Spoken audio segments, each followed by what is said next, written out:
சரி வாங்க ரேஸ் வச்சுக்கலாம் வாங்க. நாங்கள் விழுப்புரம். நாங்கள்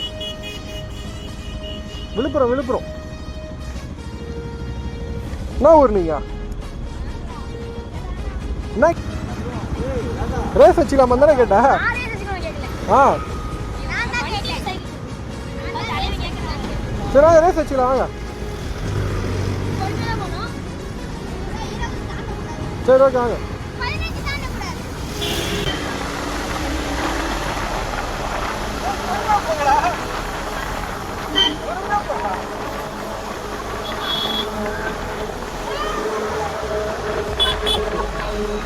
Hey!